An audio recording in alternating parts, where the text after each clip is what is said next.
The KXAN News Podcast is sponsored by Shelf Genie. Courting Austin police officers. With cops facing uncertainty over contract negotiations, another big city mayor has a message: come work for us. Concern from Uvalde parents, the school district continues to use an alert system that proved problematic the day of the mass shooting. A quick-moving cold front to the northwest of us is moving toward central Texas. We'll track the wind and the rain chances that come with it tonight. We want and need you. That is the message from the Dallas mayor to Austin police officers. Good evening, everyone. I'm Mike Rush. Thanks for joining us. KXAN's Sarah Alshay joins us live from Austin Police Headquarters with more on the recruiting message from Mayor Eric Johnson. Sarah? Yeah, Mike, Dallas Mayor Eric Johnson makes it clear he is actively recruiting APD officers who might be thinking of retiring. Let's take a look at that tweet. Now it reads, quote, if you work for Austin PD, are still interested in protecting and serving, and are considering retiring from the profession, don't. Come work for the residents of @City of Dallas by joining @Dallas PD. We want and need you. Hashtag Big Dallas Energy. Now this comes days after the Austin City Council unanimously voted on Thursday to extend police salaries and benefits for officers if the current contract expires next month. Now, earlier this month, the council voted to go with a one-year extension of the contract rather than accept the tentative 4-year deal that former city manager Spencer Cronk announced before he was fired.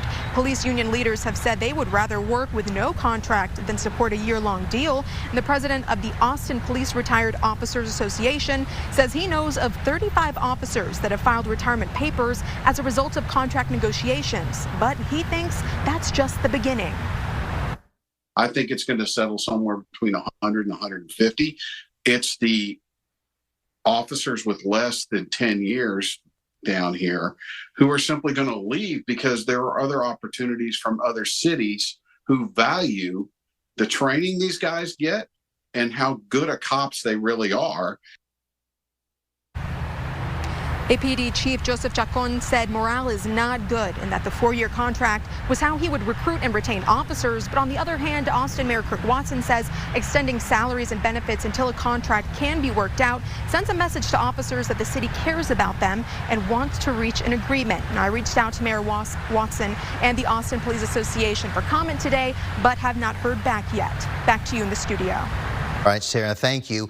School security alerts are under question in Uvalde, with growing concerns from parents over how the school initiates drills, lockdowns, and other emergency action. KXAN's Monica Madden discovered the district is using the same alert system that was cited as part of the many failures during the May mass shooting when 19 children and 2 teachers were killed.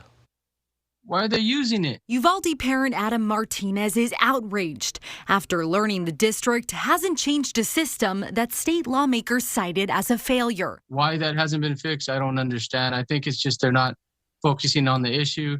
I worry about it all the time. His now homeschool son attended Robb Elementary, and Martinez's older daughter still attends school in the district. And parents are furious. They want to put trust in them, and they do things like this.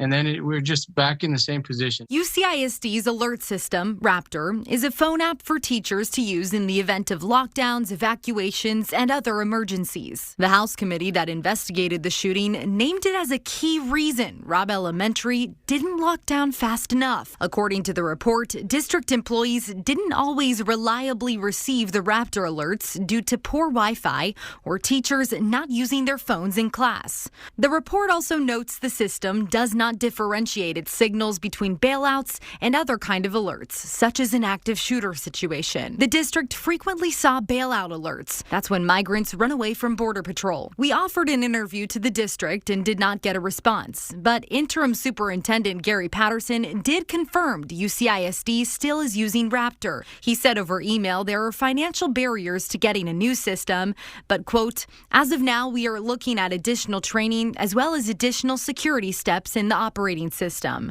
For parents like Martinez, it's not excusable. It goes back to accountability, something that hasn't been happening. Monica Madden, KXAN News. Going in depth now, we've already reported on the bipartisan efforts in the legislature to revamp school alert systems in Texas. Democrat representatives are sponsoring bills that would require all Texas schools to have silent alert systems that do not rely on Wi-Fi or service. Those systems will automatically notify local emergency responders when there is an active shooter situation or a medical emergency. First warning weather with meteorologist Nick Bannon. Our warm-up really accelerated today. Temperatures outside now are in the upper 70s and low 80s, between about 10 and almost 20 degrees warmer than we were this time yesterday. Clouds and radars cleared up. At least we still have some clouds around, but not nearly as gray as it was this morning. This afternoon sunshine sure helped those temperatures to jump, as well as a very warm, gusty wind out of the south right now, gusting to 30 miles per hour in some places, including in Austin. It's going to stay windy into this evening. We've got wind advisories until early tomorrow morning for Milam, Lampasas, and San Saba counties, where gusts there could get up to 50 miles per hour.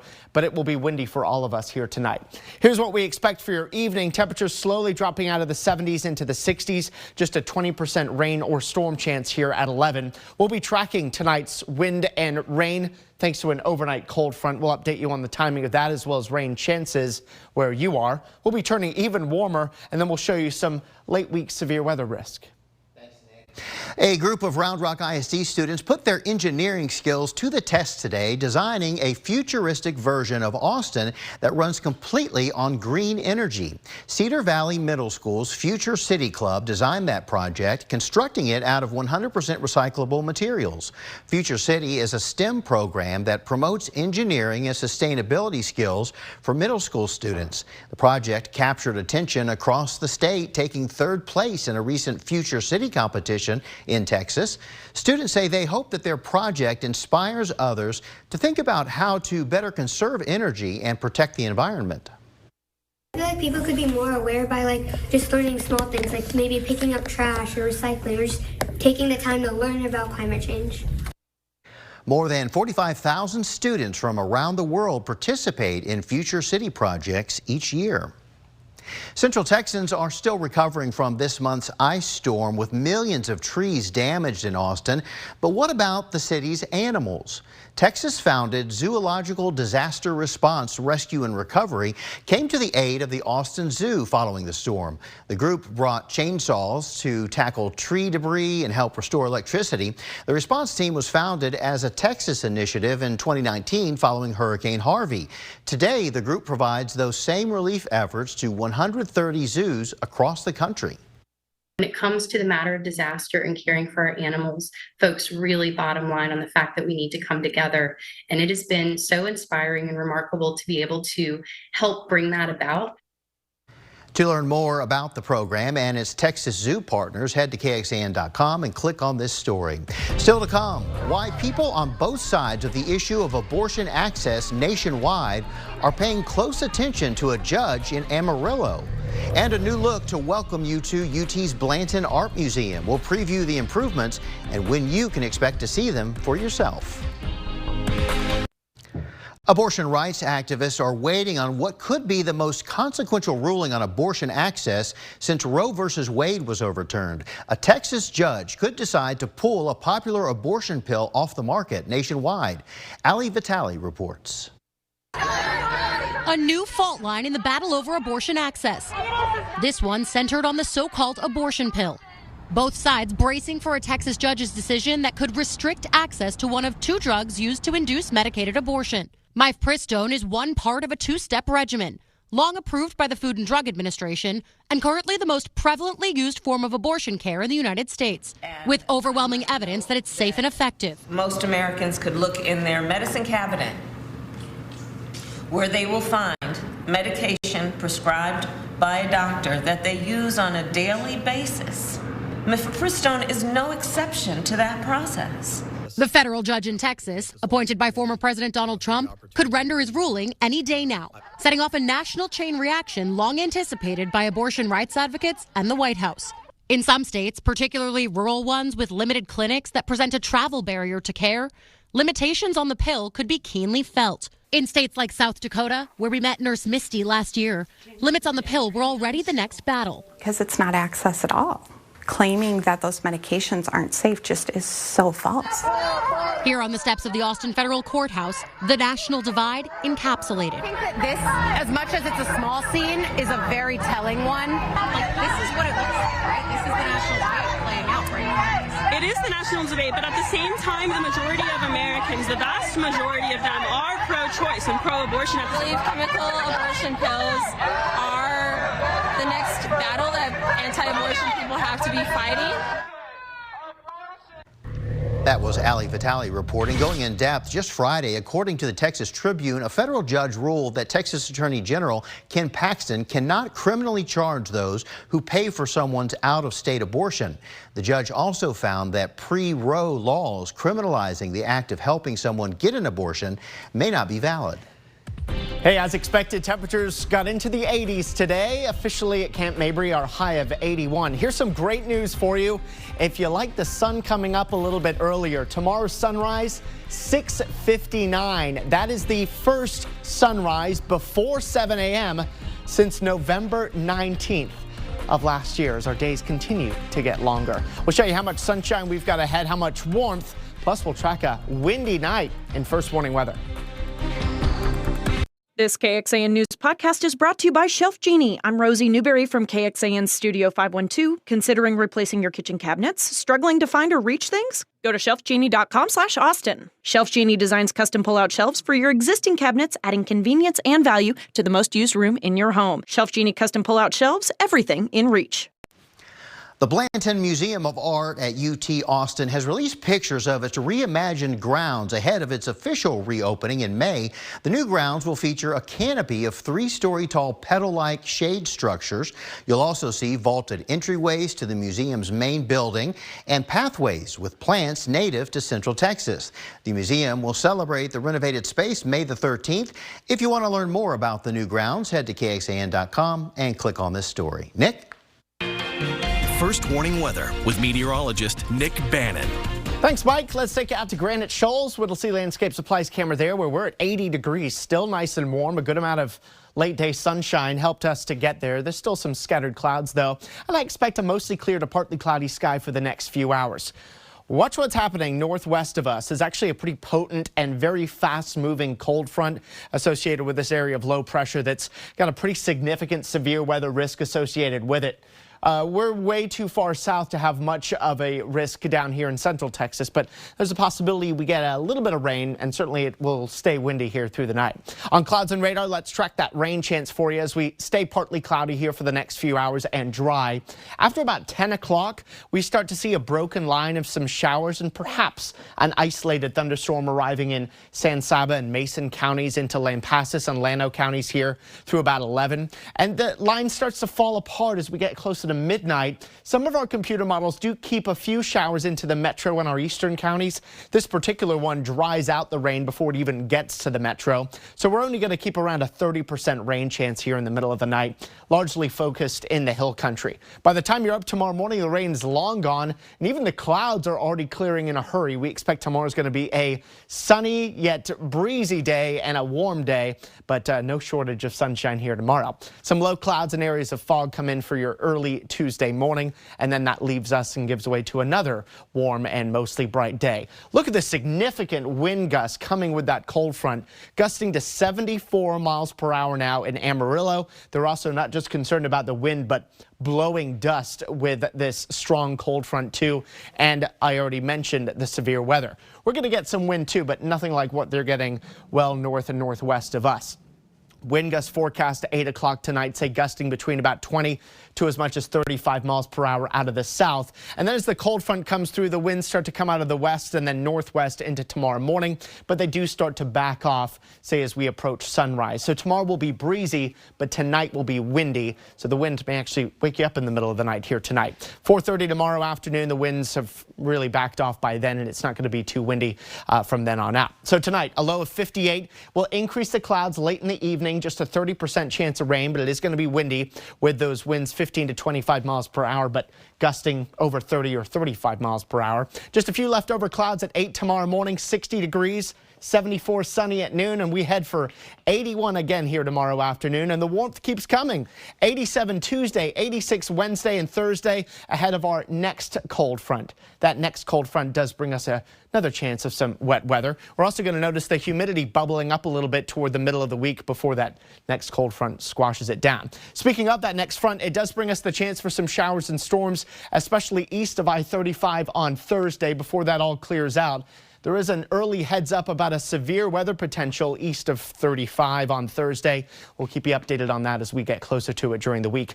Right now, east seems to be the greatest threat. Look at our first warning weather 7-day forecast. You see the 4 days of 80s. That cold front Thursday drops us down into the 60s, though, by Friday with sunshine. And next weekend so far looks good. First weekend of March, 70 with sunshine Saturday and 74 on Sunday. This is KXAN Sports, brought to you by Thomas J. Henry. Good evening. After dropping 3 in Arlington last weekend, Texas baseball team trying to sweep Indiana and win their 4th in a row. Beautiful day out at UFCU Disch-Falk Field. How about Porter Brown, the TCU transfer, hit the big 3-run homer on Friday to propel them to the victory. And here, Brown going deep, gets a little help from the breeze out of the south, but still another home run. Texas takes a 1-0 lead. Longhorns had a chance to make it more than just one more. They had second and third no outs. They do get one on the Dylan Campbell ground out, but just 2-0 could have opened things up a little bit more. And then how about Garrett Gilmet, the catcher, with the outstanding play right there to get that slow roller, but still the 6th inning would be the undoing, because then Josh Pine with 2 outs, dribbles one up the middle. Now it's 2-1. And then David Pierce goes to the bullpen, and Carter Matheson with a 2-out base hit. And all of a sudden, this game is tied up. Back to the bullpen, and Brock Tibbetts with the big one. He laces a double into left field. That brings home 2 more, 4 2-out RBIs for Indiana in that 6th inning. And that was it. Texas cannot get the sweep as they fall 4-2. In this afternoon series finale. Next up Tuesday night, LSU. Right now they're number 1. They did lose yesterday. They're playing up at the Dell Diamond. They just started against Sam Houston State. Well, first place was on the line. It was going to be tough for Texas. This brutal gauntlet of a Big 12 at Waco against Baylor, and Dylan Dessou is keeping the horns in it. In fact, they led 18-4. Dessou had 14 of his 24 in the first half, and then Baylor goes on a big run. Jalen Bridges with the flutch, and then it is Dale Bonner off the bench. It's a 10-point Baylor lead, and Adam Flagner, just as Texas had cut it to 8, gets that double-figure lead. Not a typical game from the Texas guards, part of their undoing in the loss. Well, we just didn't have it today. We didn't get the point production that we've been getting from those guys. Again, I thought our guys still had the effort, and today just wasn't our day in terms of really trying to make this a lot closer game than we possibly could have. They get TCU Wednesday in Fort Worth. UT women tomorrow. Big win against Baylor after taking sole possession of first yesterday at OU. Back after this. Last time Austin FC played at home, they were advancing to the Western Conference Finals in the playoffs. Much different story last night. Season opener for Austin FC at Q2 and St. Louis SC. St. Louis City, the expansion team, coming into another sellout crowd, and the unthinkable happened. St. Louis scores first. How about Sebastian Driussi? The touch right there to pull even at 1. But then it is John Gallagher, a couple of days after his birthday, makes it 2-1 Austin FC, and order is restored. Or is it? Oh, Kip Keller, just a mental error right there. In fact, he kicks it to the former FC Jared Stroud, who now is on St. Louis, and he ties it up. And then Klaus, the Brazilian designated player, that's your game winner. How about that? St. Louis in their first ever match, they go to Q2 Stadium and win it 3-2. Saturday night, Montreal is back in town for FC. A little early to say important, but you get 2 home games. You want to get one of those first. For sure, yeah. All right, thanks, Roger. Back in a moment. Stay with us. And Nick is thinking about the kids tomorrow morning, going to school. What's it going to look like? You know, when you have 2 of your own, you can't not think about the kids. Well, I've got 3 of my own, and I rarely give them any thought. I'm kidding. Well, maybe you got to change that. Let's take a look at your bus stop forecast here for tomorrow then. And I think it's going to be a windy start to the day, just a few leftover clouds early in the morning, and then the temperatures jumping up into the low 80s in the afternoon. So you can probably get away with t-shirts and shorts despite a little bit of a breezy or windy start. You see the temperatures 80s for 4 days before a late week cool down, guys. All right. Thanks a lot, Nick, and thank you for watching, everybody. Have a great evening. We hope to see you back here at 10 o'clock.